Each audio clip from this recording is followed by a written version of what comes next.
Good afternoon, Archie. Today we're going to read a book called Maybelle, the Cable Car. And this book has some of my favorite art in it. I just love this artist. It's by Virginia Lee Burton.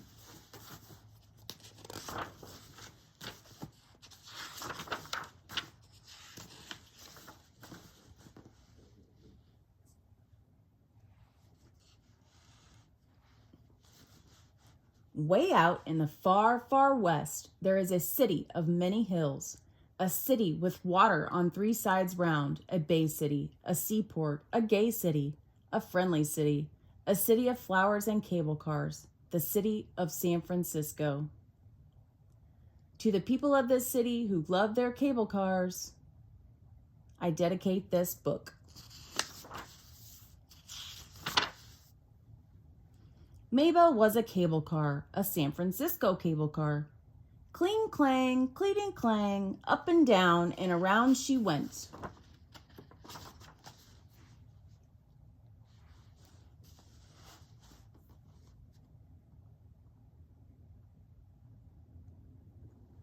Maybelle had a bell on top.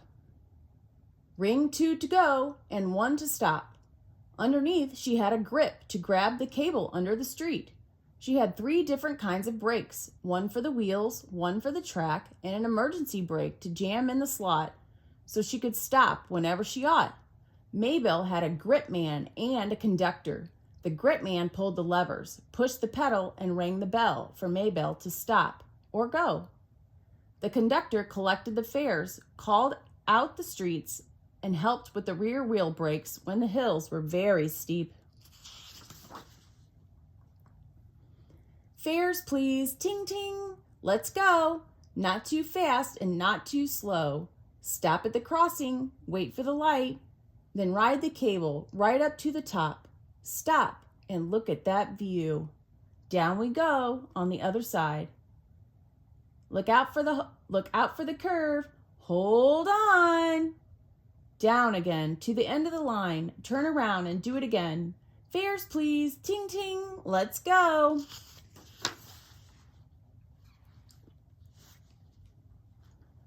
No hill too steep, no load too heavy. Always cheerful and most polite.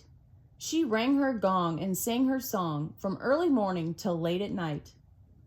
From late at night to early morn, Maybelle rested with her sisters in the big green barn. Born in San Francisco long ago, they had watched their city change and grow. The new come in and the old go out while they remained the same.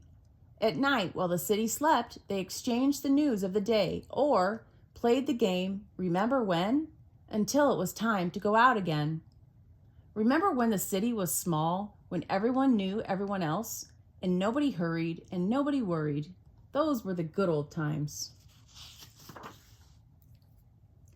Remember when mansions crowned the hills, when our family was large and rich and famous? The pride of the city and joy of the people. Those were the gay old times. Remember the Sunday afternoon rides out to the public parks and beaches and the all-day outings on holidays? Those were the merry old times. They seldom remembered the terrible fire which destroyed the city overnight. Instead, they remembered how quickly the city rebuilt and grew some more. They remembered when many of the cable lines were changed into electric lines, and they remembered the first horseless carriage and how people laughed and yelled, "Get a horse!" Now the streets were crowded with traffic and everyone hurried and seemed to be worried. Electric trolleys and gasoline buses had replaced almost all the old family lines. Maybelle and her sisters worked for the city. The city had been so busy growing, she had neglected her little cable cars, and they needed a new coat of paint. Maybelle was always first out in the morning and last to come in at night. She loved her city. She loved her work, and most of all, she loved the people.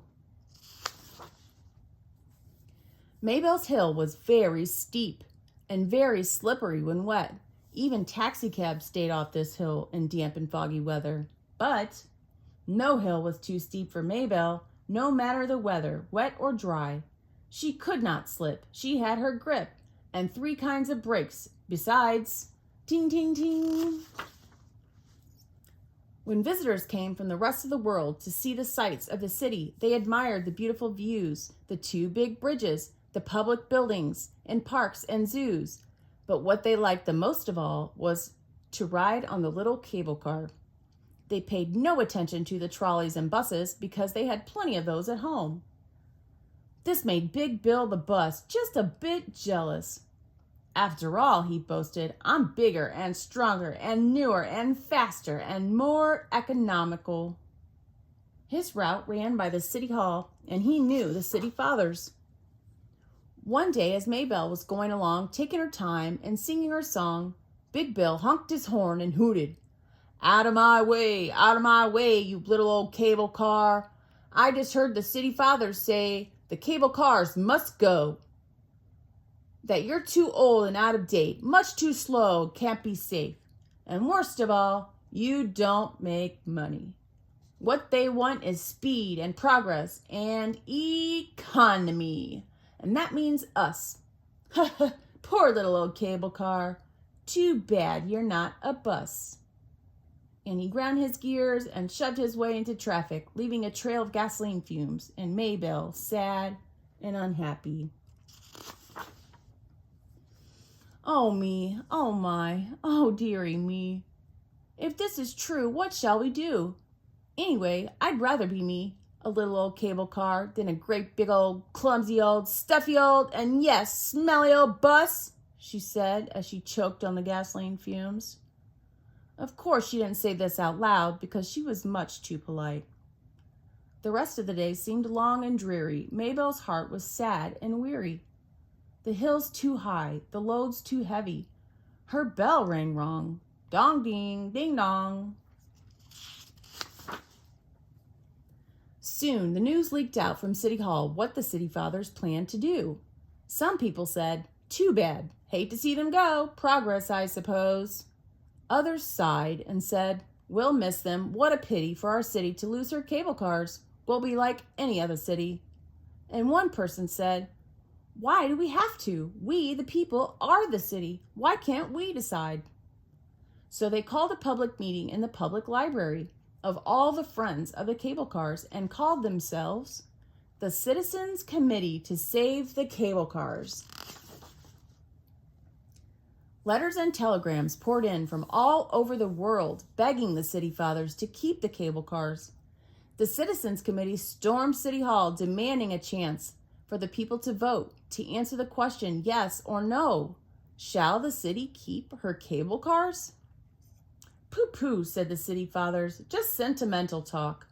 Besides, you need to have a petition to put the question on the ballot. No sooner said than done. The people signed a petition and presented it to City Hall. So the fate of Maybelle and her sisters was put on the ballot as question 1. The Citizens Committee got busy with posters, parades, and publicity. Every day there were speeches and people started taking sides. Some said yes and some said no, but nobody said perhaps or maybe. The no people had facts and figures, and the yes people answered with more. The no people made more noise, but the yes people worked harder. Big Bill the bus was sure he'd win, so late at night, while the city slept, he crept out to practice climbing Maybelle's hill. Up and down, stop, and start. Nothing to it, boasted Bill. What's all this fuss about this hill? Then came one damp and foggy night when Big Bill tried to stop halfway down. He slipped, he slid, he turned around. Whew, that was a close one, groaned Bill. I don't think I like this hill. At last, Election Day arrived, when the people would decide by vote whether the cable cars would stay or go. The polls opened at 7 in the morning and closed at 8 at night. No more speeches, no more talking, just one vote from each and everyone, and no one could tell what the answer would be until the polls were closed and all the votes counted. The people stood around quietly and waited for the votes to be counted.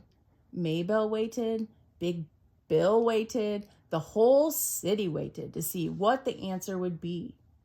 9 o'clock, 10 o'clock, 11 o'clock, midnight. Hooray, shouted the people. The answer is yes. The cable cars have won 3-1. Hooray for the cable cars. Long may they live. They gathered around Maybelle and covered her with flowers. They turned her around and all climbed on. No fares, please. Ting, ting. Let's go. This ride's on me and free for all. It reminded Maybelle of the good old times when everyone knew everyone else and life was gay and friendly. On her way back, Maybelle met Big Bill.